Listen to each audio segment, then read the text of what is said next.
నమస్తే. నేను సిరి.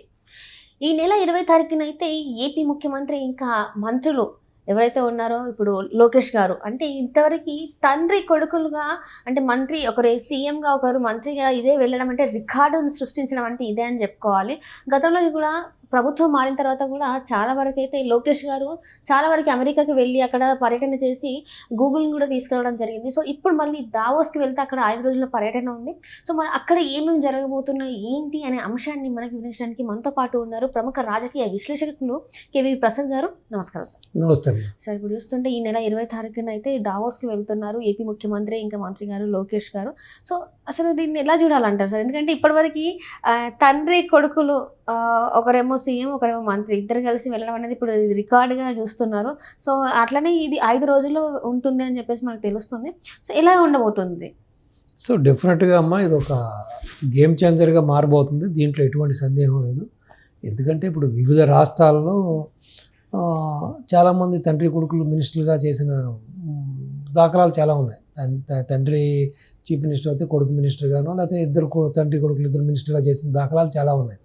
కానీ first time in history of Indian politics తండ్రి కొడుకులు ఇద్దరూ కలిసి దావోస్కి వెళ్ళడం అనేది ఒక రికార్డ్. ఇది ఇంతవరకు ఇండియాలో ఇది జరగలేదు. సాధారణంగా కొంతమంది మంత్రులు వెళ్తారు, సీఎం వెళ్తారు, అలా రకరకాలుగా వెళ్తారు. కానీ సో తండ్రి కొడుకులు ఇద్దరు, ఒక ఆయన చీఫ్ మినిస్టర్ హోదాలో ఒక ఆయన మినిస్టర్ హోదాలో వెళ్ళడం అనేది ఇది ఒక అరుదైన రికార్డు. ఇది ఓన్లీ వాళ్ళకే సొంతమైంది ఇది. సో డెఫినెట్గా ఆల్రెడీ మనం చూసాం. అంతకుముందు బాబు గారు ఉమ్మడి రాష్ట్రంలో కానీ లేకపోతే 2014 నుంచి 2019 వరకు ప్రత్యేక ఆంధ్ర రాష్ట్రంలో ఉన్నప్పుడు దావోస్కి వెళ్ళినప్పుడు కూడా ఏ విధంగా పెట్టుబడులను ఆకర్షించారు, ఏ విధంగా పెట్టుబడులను తీసుకొచ్చారు, ఏ విధంగా నెంబర్ ఆఫ్ ఇండస్ట్రీస్ తీసుకొచ్చారు మనం చూసాం.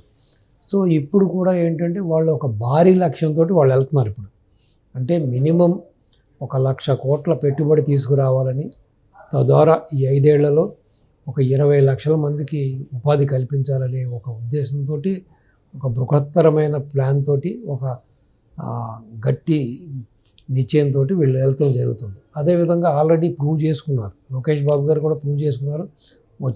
అధికారం వచ్చిన తర్వాత అమెరికా టూర్ వెళ్ళారు ఆయన. అలాగే గూగుల్ కొన్ని సంస్థలు తీసుకురావడం జరిగింది. అలాగే ఇక్కడ బీపీసీఎల్ ఇవన్నీ కూడా తీసుకురావడం జరిగింది. ఇప్పుడు వాళ్ళ టార్గెట్ ఏంటంటే దావోస్ మ్యాక్సిమం వీలైనంత వరకు ఎక్కువ పెట్టుబడులు, అంటే భారతదేశానికి వచ్చే పెట్టుబడుల్లో సింహభాగం మన ఆంధ్ర రాష్ట్రానికి తీసుకురావడానికి ఆ విధంగా ఒక ప్లాను, ఒక ముందస్తు ప్రణాళికతోటి తండ్రి కొడుకులు ఇద్దరు వెళ్తున్నారు. ఈ నెల 19 బయలుదేరి వెళ్తారు. వెళ్ళిన తర్వాత 20 నుంచి 24 వరకు కూడా ఈ యొక్క సదస్సు జరుగుతుంది. ఆ సదస్సులో కేంద్ర ప్రభుత్వం కూడా మనకు ఒక ప్రత్యేకమైన ఒక కేటాయింపు కూడా కేటాయించడం జరిగింది. ఒక స్టాల్ ఆంధ్రప్రదేశ్గానే ఒక ప్రెస్టీజియస్గా ఒక స్టాల్ కూడా కేటాయించడం జరిగింది ఈ పెట్టుబడులను ఆకర్షించడానికి. సో డెఫినెట్గా సక్సీడ్ అవుతారు. డెఫినెట్గా ఆంధ్రాకి మంచి మంచి పరిశ్రమలు వస్తాయి, మంచి మంచి ఇండస్ట్రీస్ వస్తాయి. సో ఆ దిశగా వాళ్ళిద్దరూ కసరత్తు చేసి ఇప్పుడు కూడా కసరత్తు చేస్తూనే ఉన్నారు. సో ఆ విధంగానే పెట్టుబడులు ఆకర్షించేలాగా easy way of doing business అంటారు. అంటే చాలా సరళీకృతంగా ఎవరైనా ఒక బిజినెస్ మ్యాన్ వస్తున్నాడంటే అతనికి ఎటువంటి ఇబ్బందులు లేకుండా అతనికి కావాల్సిన ల్యాండు, వాటరు, ఆ యొక్క పర్మిషన్స్ అన్నీ కూడా సింగిల్ విండో విధానం అంటారు. అంటే గవాక్షం అంటారు. అంటే ఒక చోటే మొత్తం అన్ని పర్మిషన్లు ఇచ్చేలా. సాధారణంగా ఇప్పుడు ఎవరన్నా చూసుంటారు మీరు ఏదైనా ఒక పని మీద వెళ్ళాలి, ఒక కంపెనీ అంటే రకరకాల దగ్గరికి వెళ్ళాలి. మనం జిఎస్టీ రిజిస్ట్రేషన్కి ఒక చోట వెళ్ళాలి, బ్యాంక్ లోన్కి ఒక చోటకి వెళ్ళాలి, వాటర్ పర్మిషన్కి, లేకపోతే ఇప్పుడు అడవి ప్రాంతం అయితే దానికి రకరకాల పర్మిషన్స్ ఉంటాయి. ఇక్కడ అలా కాకుండా ఓన్లీ వన్ స్టాప్ సొల్యూషన్ అని చెబుతాం కదా, ఒక సింగిల్ విండో విధానం అంటారు.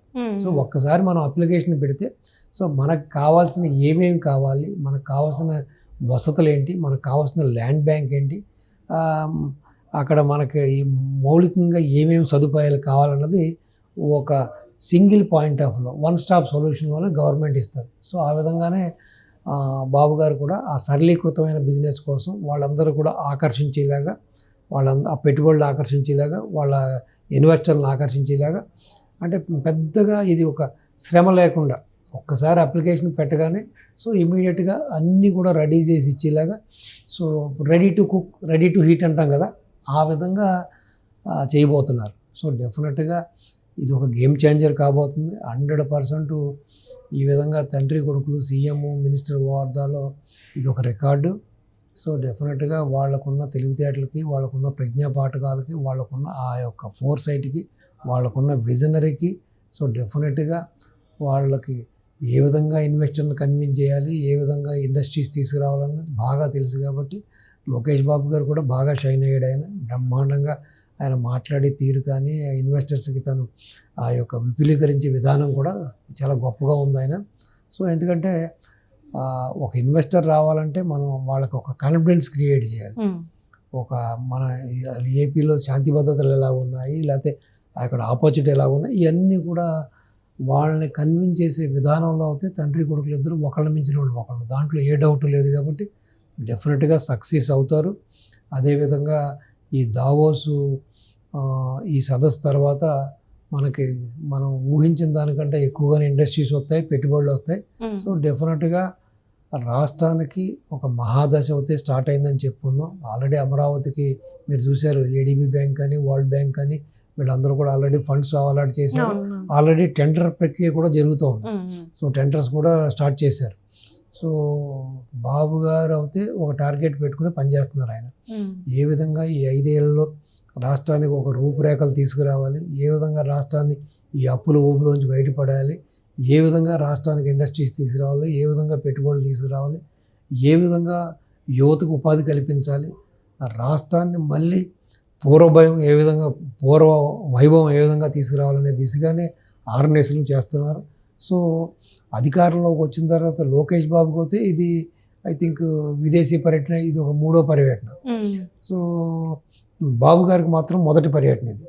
సో డెఫినెట్గా ఆ దిశగా అడుగులు వేస్తారని, సక్సెస్ అవ్వాలని, దావోసు పర్యటన తర్వాత ఆంధ్ర యొక్క రూపురేఖలు మారి ఆంధ్రాకి ఆ అదృష్ట దేవత రావాలని, తద్వారా ఆంధ్ర ప్రజలకి ఇంతకాలం బట్టి వాళ్ళు అనుభవిస్తున్న బాధలు ఇవన్నీ కూడా పోయి మంచి ఎంప్లాయ్మెంట్ కలిగి పెట్టుబడులు వచ్చి ఉపాధి. ఇప్పుడు ఒకటి కదమ్మా, ఇప్పుడు నాట్ ఓన్లీ ఉద్యోగాలు, ఎన్ని ఇండస్ట్రీస్ వస్తున్నప్పుడు రకరకాల వాక్స్ ఆఫ్ పీపుల్ అంటారు. అంటే రకరకాలుగా ఇప్పుడు మనకి ఎంతోమంది చేతి వృత్తుల వాళ్ళు ఉంటారు. పెయింటర్స్ అని, కార్పెంటర్స్ అని, బార్బెండర్స్ అని, తాపీ మేస్త్రీలు అని, ఇలాగ మ్యాషన్స్ అని, ఇలా రకరకాల మంది ఉంటారు. సో ఫ్యాబ్రికేటర్స్ అని, వెల్డర్స్ అని, ఫిట్టర్స్ అని, గ్యాస్ మెకానిక్స్ అని, లేకపోతే ఏసీ మెకానిక్స్ అని, డ్రైవర్స్ అని, ఈ విధంగా ఒక మన దైనందిక జీవితంలో మనకి కొన్ని పనులు చేయడానికి ఎంతమంది అవసరం అవుతారో అంతమందికి కూడా ఈ ఇండస్ట్రీస్ రావడం వలన, ఈ పెట్టుబడులు రావడం వలన వాళ్ళకి చేతి నిండా పని దొరుకుతుంది. సో సెల్ఫ్ ఎంప్లాయ్మెంట్ జనరేట్ అవుతుంది. సో కాబట్టి ఇప్పటికైనా నేను కోరుకునేది ఆంధ్ర ప్రజలను ఒకటే, ఇప్పటికైనా సరే జగన్మోహన్ రెడ్డి మనుషుల యొక్క మాయ మాటలను విశ్వసించకుండా, రోజు చూస్తున్నాం మనం సోషల్ మీడియాలోను, ప్రింట్ మీడియాలోను ఏ విధంగా వాళ్ళు బురద జల్లాలని చూస్తున్నారు. ఈవెన్ అమరావతి విషయంలో కూడా ఈ వరల్డ్ బ్యాంకు, ఏడీబీ బ్యాంక్ ఇవన్నీ కూడా వాళ్ళ లోన్స్ ఇస్తుంటే కూడా ఆల్రెడీ వాళ్ళకి మెయిల్స్ కూడా పంపించారు ఈ దుర్మార్గులు. ఇది మునిగిపోయే ప్రాంతం, ఇది ఇక్కడ సరిగ్గా అది లేదు, ఇది లేదు, మీరు ఆడవాళ్ళకి సెక్యూరిటీ ఉండదని రకరకాలుగా పంపించారు. అంటే ఒక సైంధవుడిలాగా, ఒక శకున్లాగా, ఆంధ్రపాలి శకున్లాగా జగన్మోహన్ రెడ్డి దాపరించాడు. కాబట్టి ఈ బాలారిష్టాలన్నింటినీ కూడా అధిగమించి బాబు గారు ఒక పక్కన వీళ్ళ ఈ ముష్కర్లు కట్టడి చేస్తూనే ఒక పక్కన రాష్ట్రానికి కావాల్సిన పెట్టుబడుల్ని ఆకర్షించడంలో డెఫినెట్గా సఫలీకృతులు అవ్వాలని. సో ఇటు లోకేష్ బాబు గారికి, ఇటు చంద్రబాబు నాయుడు గారికి all the best. Me Davos పర్యటన విజయవంతమై మీరు మంచి మంచి ఇండస్ట్రీస్ని, మంచి మంచి పెట్టుబడుల్ని తీసుకురావాలని, మీ యొక్క ప్రయత్నాలు ఫలించాలని ఆ భగవంతుడిని ప్రార్థిస్తూ మీ యొక్క పర్యటన విజయవంతంగా అవ్వాలని మరొక్కసారి ప్రార్థిస్తూ all the best Nara Chandrababu Naidu గారు, all the best Lokesh Babu, all the best people of Andhra Pradesh, all the best state of Andhra Pradesh. Thank you so much. నమస్తే.